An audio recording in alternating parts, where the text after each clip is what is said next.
प्रेम, सुना महारानी कालिंदी, तुम्हारे इस प्यारे से देवर को विजय दुर्ग की राजकुमारी के साथ प्रेम हो गया है। और प्रेम भी ऐसा कि धूम्रकेतु का केवल तन यहाँ है, अपना मन तो ये सुमुखी के पास छोड़कर आया है।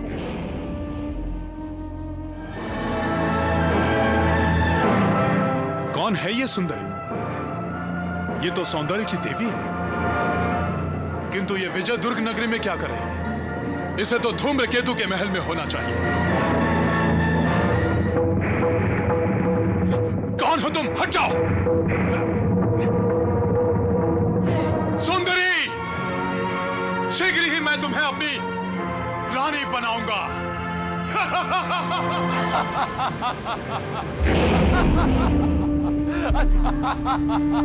अच्छा है ये दानव और मानव का प्रेम। ये प्रेम हमें पृथ्वी लोक का अधिपति बनाएगा। बहुत लंबे समय से हम पृथ्वी लोक पर अपना आधिपत्य स्थापित करना चाह रहे थे, परंतु यह शक्तिशाली मानव राजा हमारी हर चेष्टा पर पानी फेरते रहे। परंतु अब एक शक्तिशाली मानव राजा का संबंधी बनने के पश्चात अन्य राजाओं का समर्थन मिलना स्वाभाविक है, और इसके साथ होगा दानव राज का विस्तार। धूम्रकेतु, आओ, अभी हम अपने दूत को भेजकर विजय दुर्ग के राजा गरुड़ ध्वज से तुम्हारे विवाह का संदेश लेकर भेजते हैं।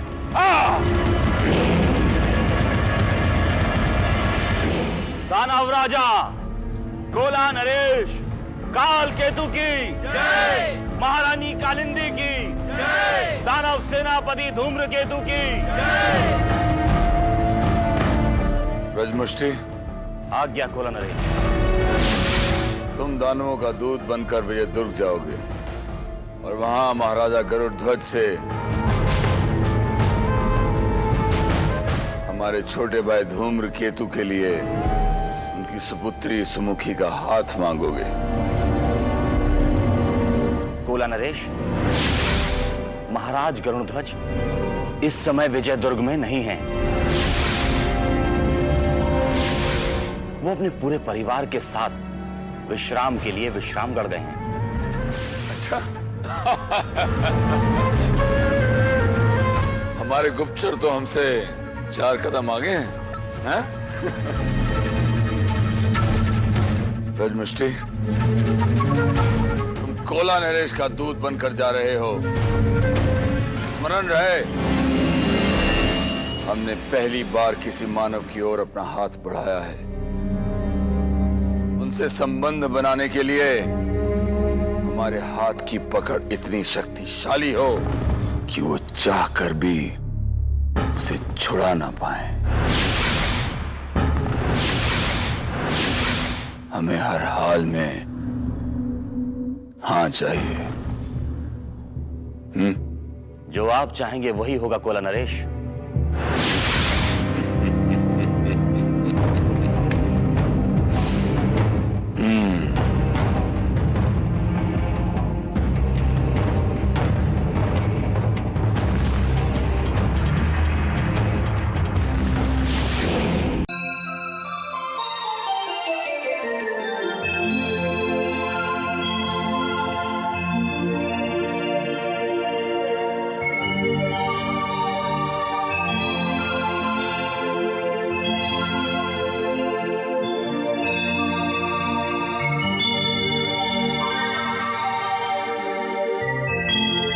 प्रकृति ने कैसे कैसे मनमोहक दृश्य अपने अंगों पर सजा रखे हैं।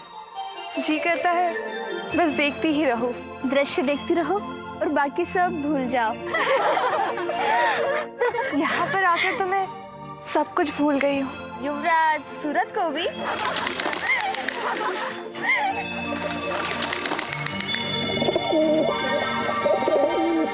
राजकुमारी देखिए, दूत आया है।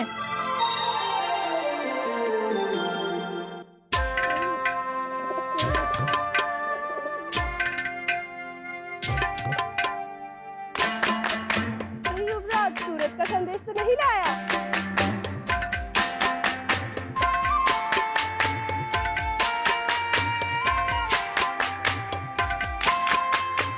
क्या तुम उनके दूत हो? तुम्हें क्यों भेजा? वो स्वयं क्यों नहीं आए? संध्या,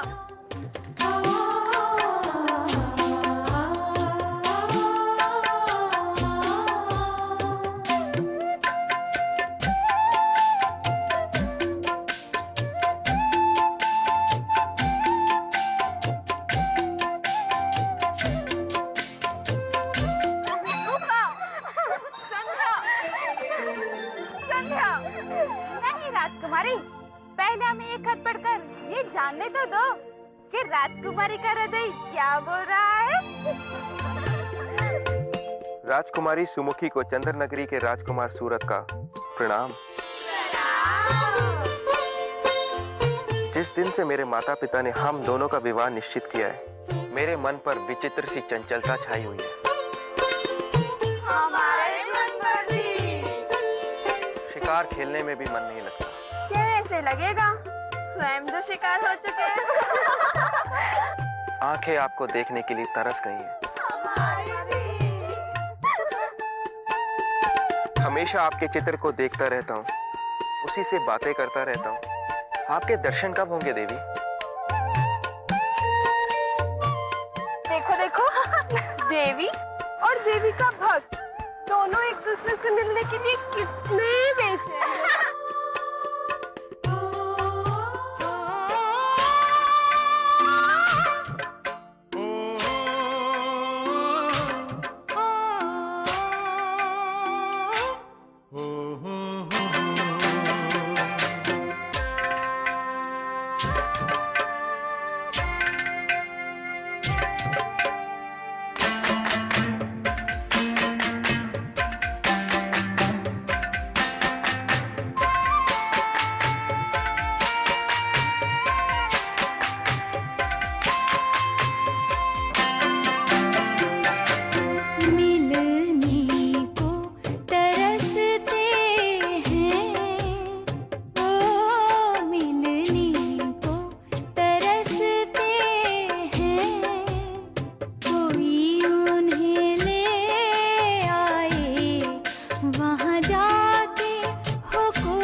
क्या हुआ? क्यों गला फाड़ रहे हो? हम यहाँ विश्राम करने आए हैं। विश्रामगढ़ में हमें विश्राम भी नहीं करने दोगे? अरे मामा जी, विश्रामगढ़ में विश्राम करोगे तो प्राण खो बैठोगे आप। प्राण खो बैठेंगे? सोहन मोहन, तुम होश में तो हो? कौन लेगा हमारे प्राण? दानवराज कालकेतु मामा जी, दानवराज कालकेतु। कालकेतु कोलासुर? हाँ जी, उसी ने विश्रामगढ़ पर आक्रमण किया है।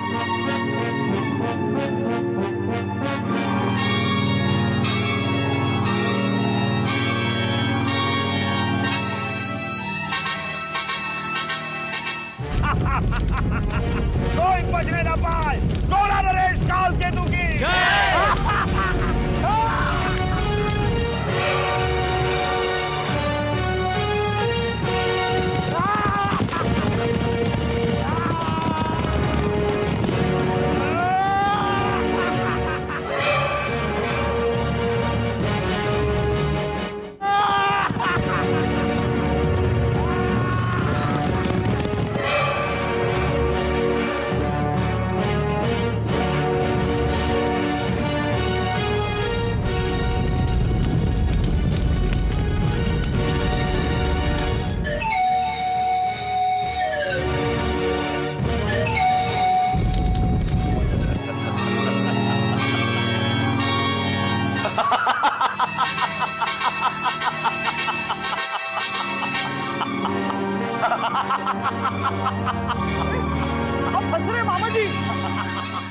पागल तो नहीं हो गए? पागल तो तुम दोनों हो चुके हो। मूर्खो, क्या इतना भी नहीं समझते कि काल केतु ने अपनी सेना महाराज गरुड़ ध्वज की सेना का नामो निशान मिटाने के लिए भेजी होगी? और महाराज गरुड़ ध्वज का नामो निशान मिटते ही दुर्जय का निशान लहराएगा। अब दुर्जय बनेगा राजा।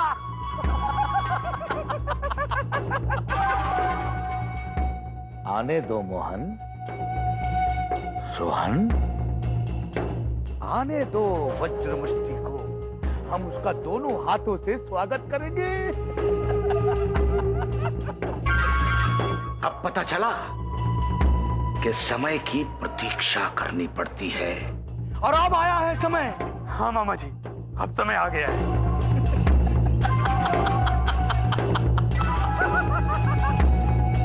दुर्जय बनेगा राजा।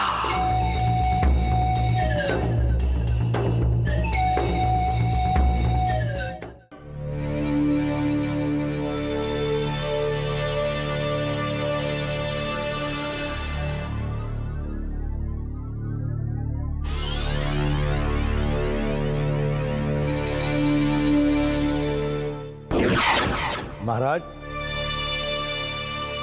दानवराज काल केतु का दूत आपसे मिलना चाहता है।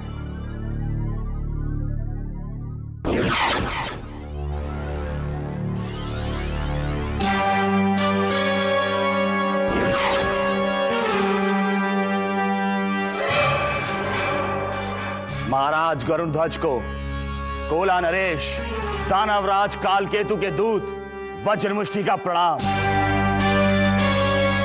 मैं दानवराज काल केतु का संदेश आपके लिए लेकर आया हूं।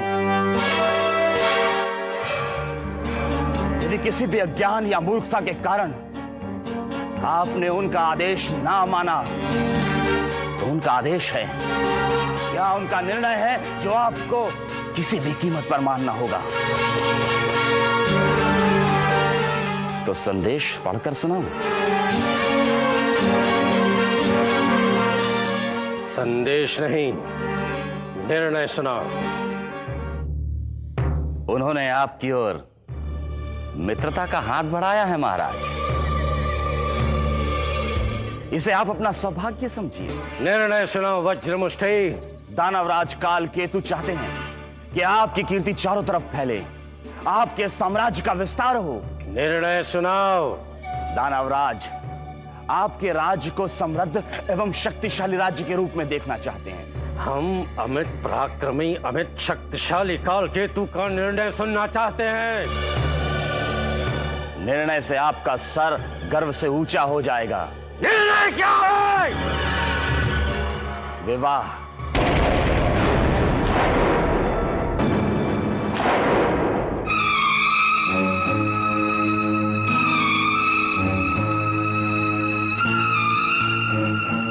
उनके छोटे भाई सेनापति धूम्रकेतु ने यह निर्णय लिया है, वो विजय दुर्ग की राजकुमारी सुमुखी से विवाह कर रहे हैं।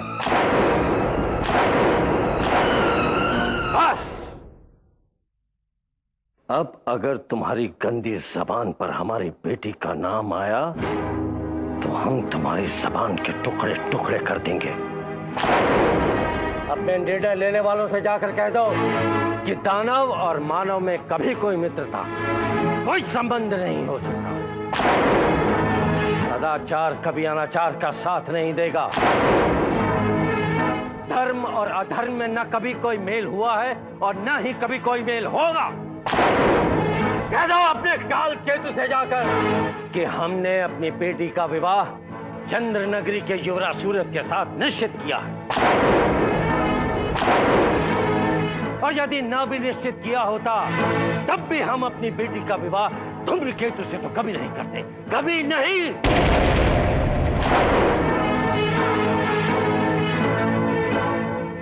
दानवराज के निर्णय को हम अपने पैरों के नीचे रौंदते हैं। महाराज गरुड़ध्वज, दानवराज काल केतु ये अपमान सहन नहीं कर सकेंगे। तो क्या कर लोगे तुम?